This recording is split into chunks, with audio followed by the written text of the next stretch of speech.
El proyecto Conversa Acción de la Institución Educativa San Luis de Yarumal en el año 2021 quiere contarte grandes historias que se forjan y se escriben en el territorio. Queremos recorrer contigo los caminos de este suelo y escuchar la voz de esas historias que se escriben a diario y que hacen parte de nuestra herencia, idiosincrasia y memoria. Te invitamos a caminar con nosotros, conocer muchos lugares y recaudar aprendizajes excepcionales. Desde la escuela y el colegio, te invitamos a trabajar por la construcción de la paz, mediante el reconocimiento de las bondades del territorio que habitamos. Que trabajar por la paz y la convivencia sea tu mayor aporte como ciudadano del mundo. Somos Conversa Acción TV. Bienvenidos.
Bienvenidos a este tercer programa de Conversa Acción. Hoy una oportunidad más para encontrarnos, para ser constructores de paz y para reconocer también la responsabilidad que tenemos en la transformación y en el reconocimiento del mundo, comenzando por supuesto en la transformación y en el reconocimiento de eso que somos, de eso que está cerca de nosotros y que vamos a poder disfrutar en este programa. Hoy estamos con Carmen Elena Martínez y bueno, Carmen, para empezar a entrar un poquitico en el programa, contanos, ¿quién sos vos? Bueno, mi nombre es Carmen Elena Martínez. Digamos que soy una de las personas aquí en Angostura que está o se apasionó mucho con el tema de los legados de los personajes de este pueblo. Tengo que aclarar, no soy angostureña como tampoco lo fue Porfirio de nacimiento, pero ya soy adoptiva también. Como muchos somos que nos vamos como quedando muchos, por sí, acá. eso pasa mucho en esta tierra. Y digamos que llegué acá a la Casa Museo Porfirio Barbajaco, no solamente, también por trabajo, y una de mis responsabilidades era contarle la historia a los visitantes de este museo y del pueblo, y digamos que en el proceso me fui empapando no solamente de la historia de este personaje, sino del territorio, de la historia del pueblo, de la región, un poquito. Lo que me ha servido como una terapia, digamos, para aportar ese granito de arena a la memoria histórica de un territorio, ¿cierto? Como decía Salvador Allende, el que no conoce su historia está perdido, más o menos. Es por esa razón que digamos que me he ganado un poco el reconocimiento de muchas personas, incluyendo a la profe Carolina, y pues me llamó, me dijo, ven y contame la historia acá de Porfirio y de todo lo que él dejó como legado, no solamente a este municipio, sino a la región, al departamento, a Colombia y a nivel internacional también. Y que no solamente sea pues como una pequeña historia que se va perdiendo digamos que en las personas, sino que pueda trascender más allá de las personas, que puedan ver lo que están haciendo en este momento. Entonces digamos que me agrada mucho como compartir como un poquito de lo que aprendí. Puede ser que me esté equivocando porque en torno a Porfirio hay muchas teorías, hay muchos que brindan su opinión, que se han dedicado a estudiar de manera muy exhaustiva, recorrer su camino, buscar digamos como esos legados que él dejó y que se han tomado a pecho este trabajo. Yo lo único que hago es copiar de aquí, venir para acá, un poquito de acá y atar cabos, ¿cierto? Porque Es realmente muy difícil recopilar la historia de un personaje como Porfirio, que se dedicó fue a caminar por Latinoamérica o por Centroamérica y dejando legados en toda parte y que la gente no lo conozcamos. Entonces digamos que esa es una parte digamos que de la responsabilidad social que uno tiene como ciudadano, ¿cierto? Y que hoy en el programa pues compartiremos un poquito de esa responsabilidad social, conociendo ese legado que nos habla Carmen, tan importante y tan valioso que tenemos, y es Porfirio Barba-Jacob. Por eso hoy estamos en Angostura, en la Casa Museo Porfirio Barba-Jacob. Vamos entonces a conocer un poquitico la historia en la voz de Carmen. Bienvenidos. Miguel Ángel Osorio Benítez, nacido en el municipio de Santa Rosa de Osos, municipio, departamento de Antioquia, más conocido en el ámbito literario y periodístico en el mundo latinoamericano como el gran poeta Porfirio Barba-Jacob. El municipio de Angostura cuenta pues como con uno de los lugares más emblemáticos que hacen un reconocimiento a él, simple y llanamente porque en este pueblo él pasó toda su infancia, ¿cierto? Llega aquí de 4 meses de edad y pasa más o menos hasta los 12 años, cuando viaja a Bogotá a conocer prácticamente que a sus padres. Se dice que está más o menos 1 año y medio en Bogotá. Hay varias teorías sobre el por qué regresa de Bogotá acá. Unas dicen porque no logró encajar en la familia, no le gustaban las grandes urbes en ese entonces, y desde entonces mostró ese espíritu libre, o por decirlo de alguna manera subversivo en ese entonces, y porque no pudo cumplir su meta o su sueño de seguir o de lograr su carrera que deseaba él en ese entonces, era ser abogado titulado como su padre. Cuando vuelve acá, sus abuelos paternos deciden enviarlo a estudiar, pero él no tenía esa disciplina que requería en ese entonces la educación. Se habla de que se volaba de clases, era el chico indisciplinado, el travieso, al que a cada rato castigaban, y no encajaba como en la educación de la época. Cuando cumple los 16 años, a modo digamos que de castigo de la época, sus abuelos deciden mandarlo ya a tener una vida como cualquier parroquiano angostureño. Entonces estaba entre esta casa que hoy es conocida como la Casa Museo Porfirio Barba-Jacob, la hacienda La Culebra en ese entonces y la finca de sus abuelos, en una vereda de aquí de Angostura que se llama hoy en día Tenchalgodón. Y se dice que en esos lugares donde él empezó a tener o a escribir sus primeros versos y poemas. Se dice que fue allá donde posteriormente escribió su única novela corta, que se llamó La Virginia, y digamos que eso en el tema literario.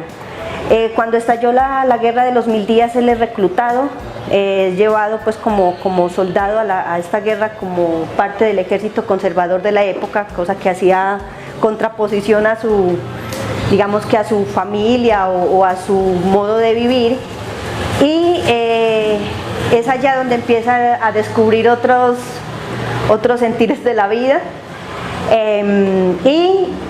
cuando vuelve de allá, ya próximo a cumplir sus 19 años, vuelve aquí al pueblo, y empieza digamos que su vida pública, ¿cierto? Entonces, nombrado maestro de escuela, perdón, en las escuelas en ese entonces eran escuelitas de iniciación, que se dictaba prácticamente lo que era gramática, las tablas de multiplicar, digamos por así, y mucha urbanidad de Carreño. Eso sí, creo que eso no era lo que faltaba. Y lo que dijera Marianito en ese entonces.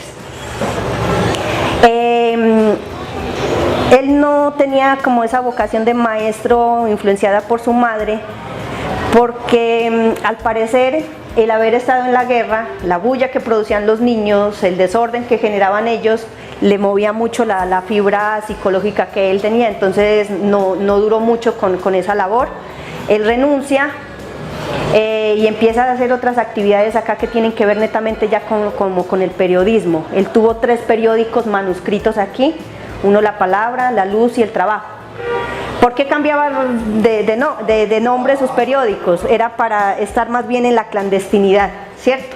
Y utilizó aquí su primer seudónimo, que fue Mayín Jiménez. Como Mayín Jiménez fue como escribió esos periódicos, eran periódicos de 20 unidades, 12 páginas, manuscritos, donde a raíz de esto empieza a generar escollos muy fuertes, porque entonces le hacía críticas sociales a la educación, a la salud, a los malos patrones, por decirlo de alguna manera, y obviamente eso generó y tocó fibras muy sensibles.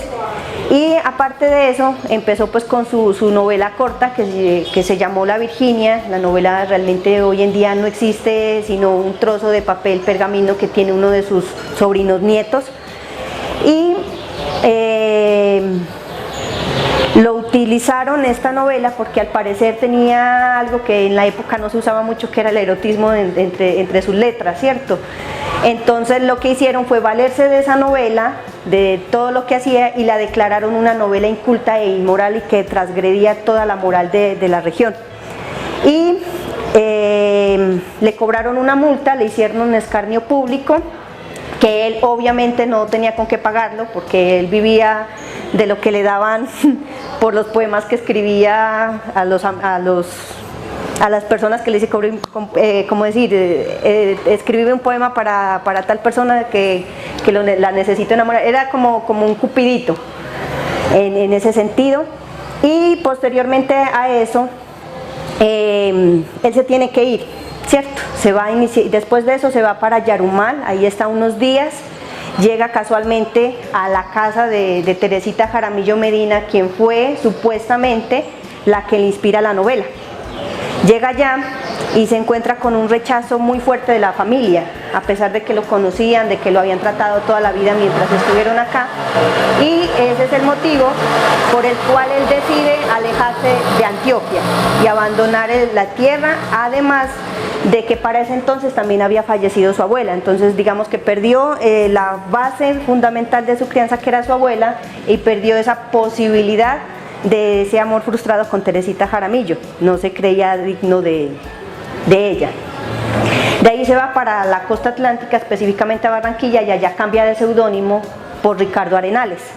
Y con este seudónimo pues ya sale hacia Centroamérica, países como Cuba, Haití, El Salvador, Puerto Rico, Guatemala, México, y así empezó un caminar por todo Centroamérica.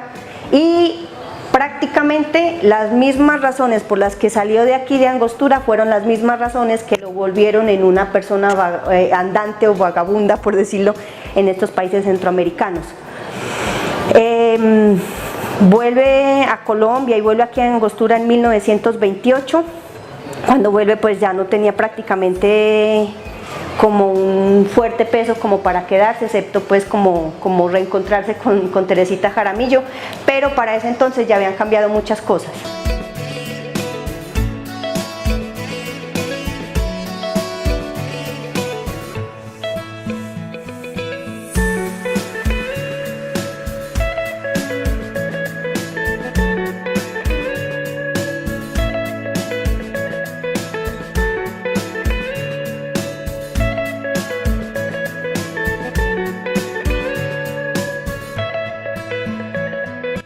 Hablando del círculo familiar del poeta,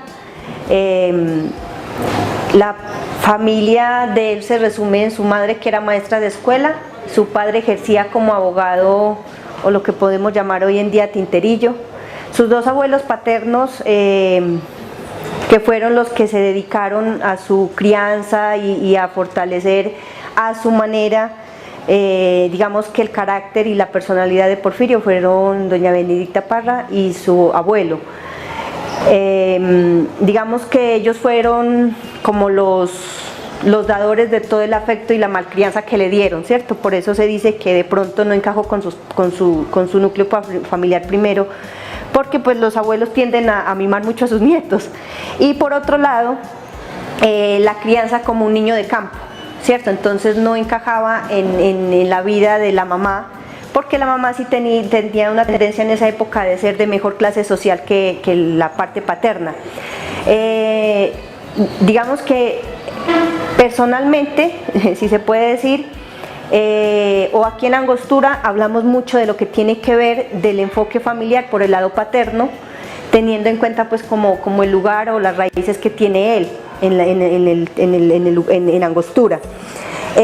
Tuvo mucha influencia de sus tíos abuelos, porque él llega aquí de 4 meses y para ese entonces su tía abuela, doña Rosario Osorio, también estaba lactando. Entonces fue ella quien le dio su alimento a este pequeño niño, y se convirtió como en esa madre sustituta, por decirlo así de alguna manera. Aquí tiene pues como digamos unos hermanos adoptivos que tendieron a ser sus primos, con los que hizo todas las travesuras y pilatunas que ustedes se puedan imaginar en la hacienda La Culebra en esa época, que tiene un significado muy importante pues en torno a su obra y a todo lo que tiene que ver, porque él escribe un poema inspirado en sus tíos abuelos y en esa casona.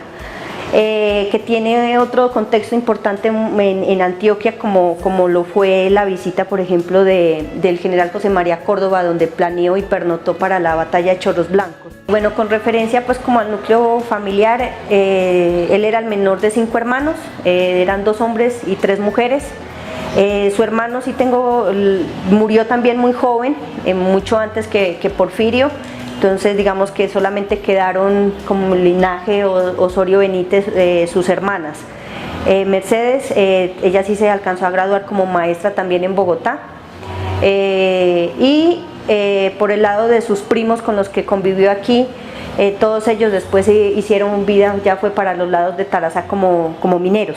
Ellos se van de aquí y ya aquí digamos que esta propiedad se convierte en una división de pequeñas pedazos de la casa, que ya después fue cuando vino toda la recuperación de la propiedad para convertirla en lo que es hoy. Estas salas que hay en honor a Porfirio, digamos que se deben explícitamente a que en la época de los 70 empieza el boom del centenario del nacimiento de Porfirio Barba Jacob, y hay un grupo de personas muy interesados pues como en la cultura de la región, y deciden recuperar la casa y la recuperan, logran los recursos para la restauración y montar 4 salas, por decirlo de alguna manera, que 3 son en homenaje pues a Porfirio, y una más que es para su mejor amigo, que es uno de sus mejores amigos, que es Francisco Jaramillo Medina, que también tiene pues como su legado en la poesía, en el teatro y también en el periodismo colombiano. Hablando pues como un poquito como de ese legado que él dejó acá, el museo cuenta pues como con la mayoría de las cosas que hay aquí que datan pues como de épocas de Porfirio, son óleos, fotografías de sus padres. Está la fotografía pues de quien fue oficialmente su único o uno de los pocos amores femeninos, que es Teresita Jaramillo, quien también se tiene muy poca información de ella, pues debido a que ella nunca se casó, ¿cierto? Ella murió también muy joven, obviamente sí después de Porfirio, pero murió muy joven en Yarumal, nunca se casó, no tuvo hijos. Se dice que ella siempre fue, mejor dicho, Porfirio siempre fue ese amor ideal o idealizado que ella tuvo. La relación de ellos se tornó un poco más de amistad, aunque Teresita de pronto siguió albergando sentimientos hacia él, debido a que él, pues con su travesía y todas las cosas que tuvo que vivir en México, yo sé que a mucha gente no le gusta mucho el término, pero él empezó a tener gusto más por la parte masculina que por la femenina. Cuando él volvió aquí por última vez a Colombia en 1928, él se encuentra con Teresita Jaramillo en un recital que organiza la familia Medina en Yarumal. O sea, los homenajes en esa época a los grandes de la literatura era permitirles recitar sus poemas, hacer tertulias literarias y ese tipo de cosas, y en ese entonces eso fue lo que le hicieron a Porfirio. Vuelve por última vez aquí a visitar la tumba de sus abuelos y de sus tíos abuelos, y se despide prácticamente para siempre de Colombia, ¿cierto? Ya en 1931, estando en Ciudad de México, él adquiere la tuberculosis. Ese fue uno de los diagnósticos, y otros dicen que fue sífilis. Él tuvo doble diagnóstico según cuentan las versiones biográficas en torno a él. Y eso prácticamente le cerró las puertas para seguir en su vida errante por Centroamérica, y ahí empiezan los altibajos en la vida de él, ¿cierto? Porque también está el tema de que él fue vetado en varios países centroamericanos por su condición sexual y de vida, y eso que le permitió prácticamente morir en la absoluta pobreza, además de la enfermedad, porque cuando llegaba a unos picos muy fuertes de la enfermedad, él terminaba y no podía trabajar. Entonces lo que lograron varios de sus amigos escritores centroamericanos y también miembros de la embajada mexicana en México, fue como una especie de pensión. Entonces a él le daban en ese entonces 200 pesos mexicanos para gastos de manutención, para el pago de un cuarto de habitación y los medicamentos como para sobrellevar la enfermedad, porque pues la tuberculosis en ese entonces era mortal. Y así pasó como sus últimos tiempos, a pesar de que él en 1937 mostró la intención de volver a Colombia y empezó a escribir su propia autobiografía, que no alcanzó a terminar, que es Campaña Florida. Empieza y cambia rotundamente, digamos, que el hilo literario que él manejaba. O sea, si antes era lúgubre, pues después se volvió peor. Con el poema pues Futuro es uno de los mejores digamos ejemplos de ello. Está Campaña Florida, y escribe una cantidad de obra, ¿cierto?, que parte como su vida literaria en dos o en tres, podríamos decir. Mucha de la obra de Porfirio Barbajacow se dice que se perdió, ¿cierto? Hay varias anécdotas que se cuentan en torno a este momento, debido a que él normalmente le llegaba la inspiración o la musa inspiradora y escribía sobre lo que encontrara y después lo regalaba de manera anónima al que estuviera alrededor de él. O en muchas ocasiones le tocaba salir huyendo deprisa y dejaba todo tirado, no se llevaba nada y salía huyendo, y mucha de la obra de él se dice que se perdió por esa razón.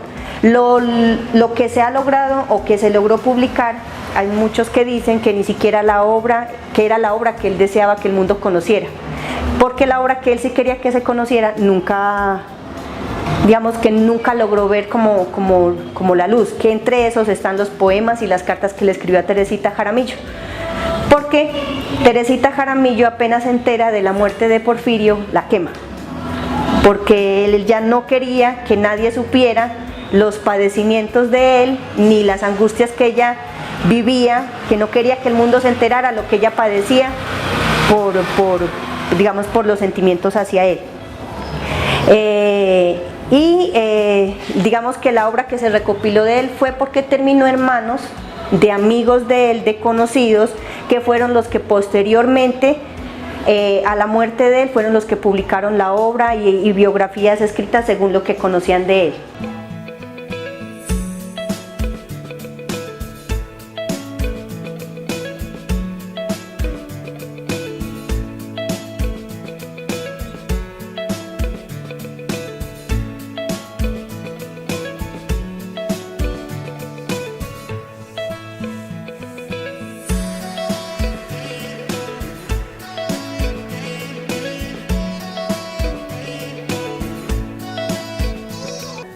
Bueno, ahora nos encontramos en uno de los lugares de la Casa Museo Porfirio Barbajacow, que hoy conocemos como la sala del sótano de la casa.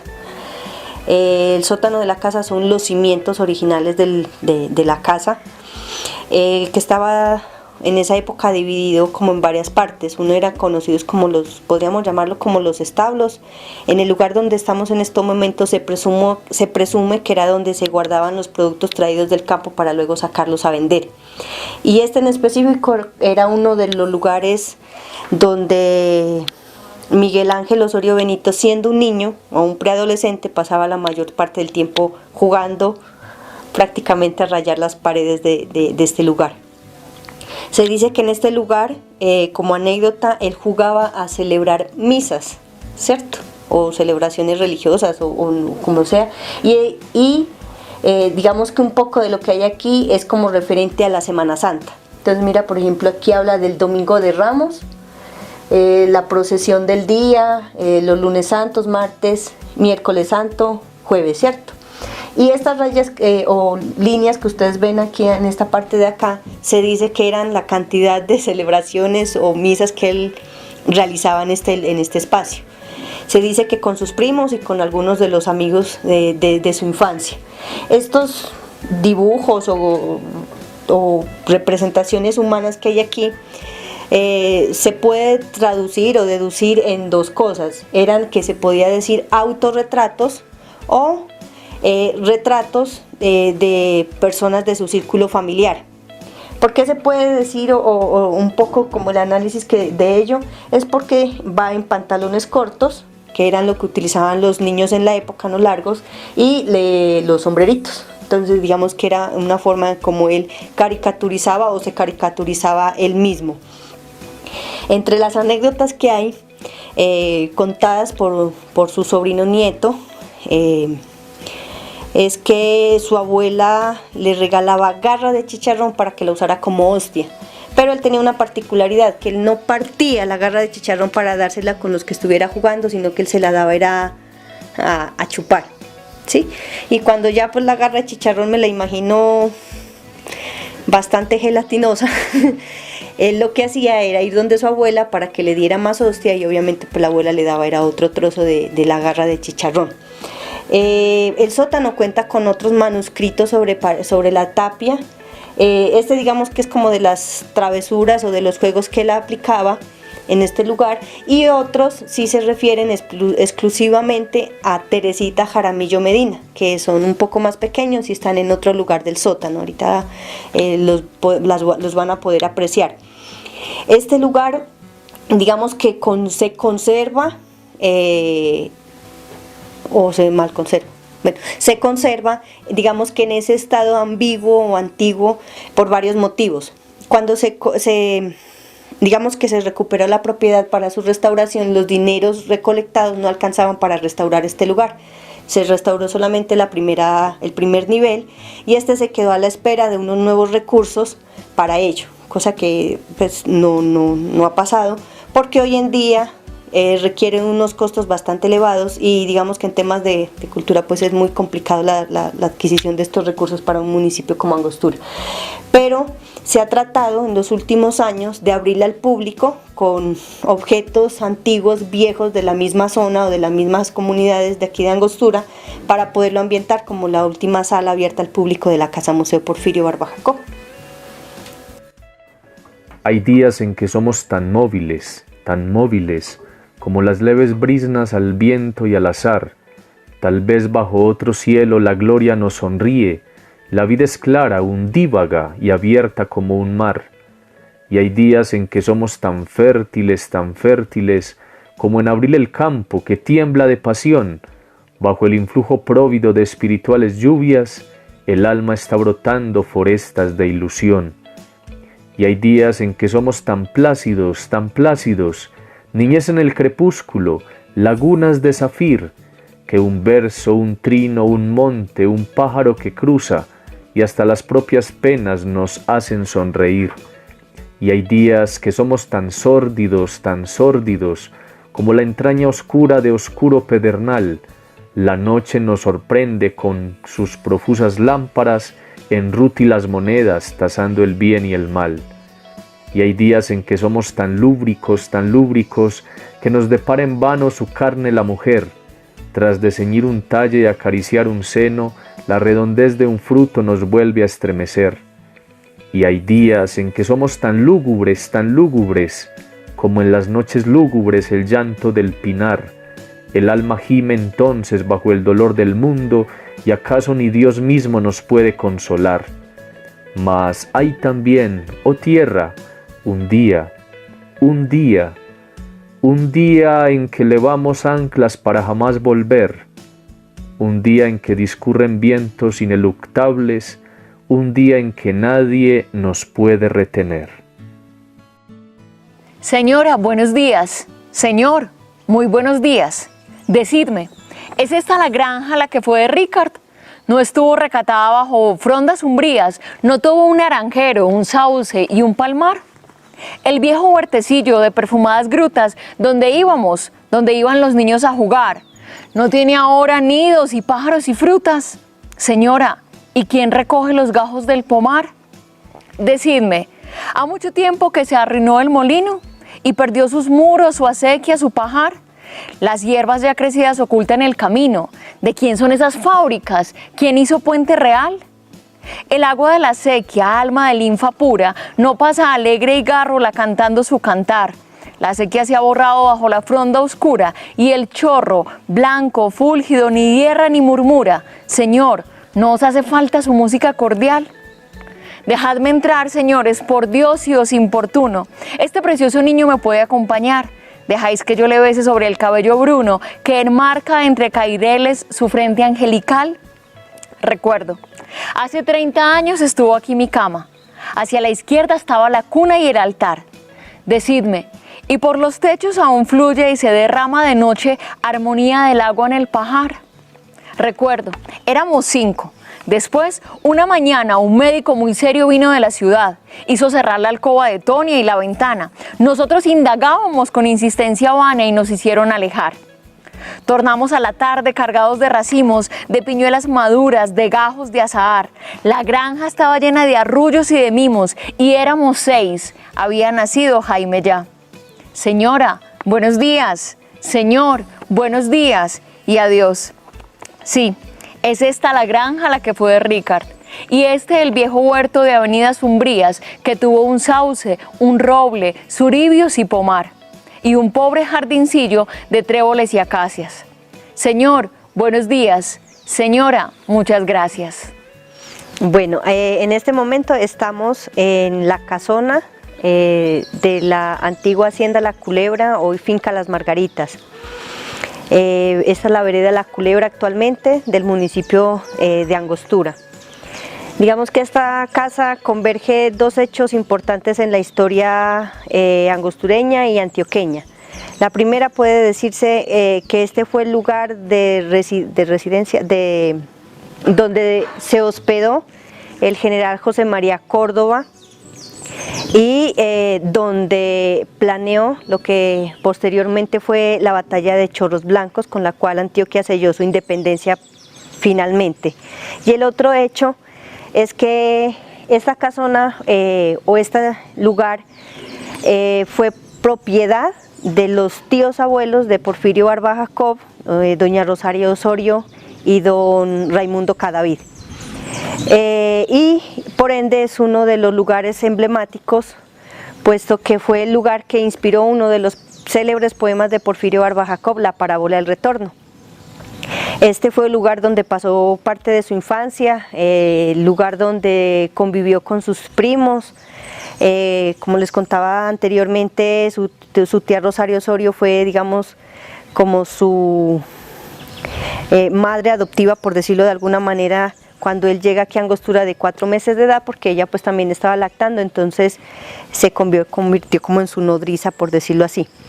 La casa pues es una casa del estilo colonial, patios empedrados, tapia, techos en teja de barro, y interiormente converge un patio donde en esa época, además de ser pues como la huerta de la casa, también se convertía como en la zona de recreo de estos jóvenes. Los invito a todos ustedes y los que les interese conocer un poco del por qué esta casa simboliza tanto para Porfirio, que tuvo la genial idea en 1909 de escribir añorando como este territorio. Eso es como lo que más converge en esta zona. En esa época esto era una hacienda de producción de lana, era de ovejas literalmente, y el producido de aquí se llevaba a lo que hoy es la Casa Museo Porfirio Barba Jacob, y de ahí ya salía a la plaza el día domingo para la venta. Decid cuando yo muera y el día esté lejos, soberbio y desdeñoso, pródigo y turbulento, en el vital deliquio por siempre insaciado, era una llama al viento. Vagó sensual y triste por las islas de su América. En un pinar de Honduras vigorizó su aliento. La tierra mexicana le dio su rebeldía, su libertad, sus ímpetus, y era una llama al viento. De cimas no sondadas subía a las estrellas, un gran dolor incógnito vibraba por su acento. Fue sabio en sus abismos y humilde, humilde, humilde. Pero no es nada una llamita al viento. Y supo cosas lúgubres, tan hondas y letales, que nunca humana lira jamás esclareció, y nadie ha comprendido su trémulo lamento. Era una llama al viento, y el viento se apagó.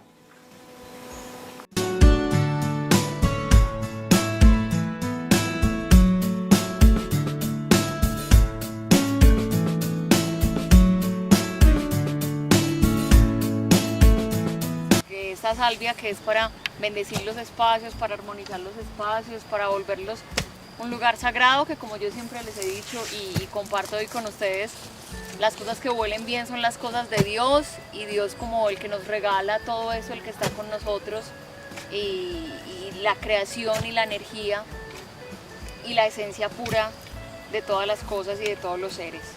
Entonces agradecemos, bendecimos, nos bendecimos nosotros con esta salvia, para que también nuestros proyectos, nuestros deseos y nuestras oraciones, nuestros rezos se escuchen. Y bendecimos este arbolito de este limón, que es un frutal, donde agradecemos la comida, donde agradecemos y rezamos la prosperidad de este terreno, de esta tierra.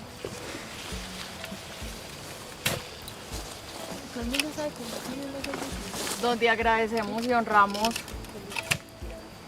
¿Sí? Vuelve. La productividad, el agua, el rezo tan importante del agua que queremos hacer en esta tierra.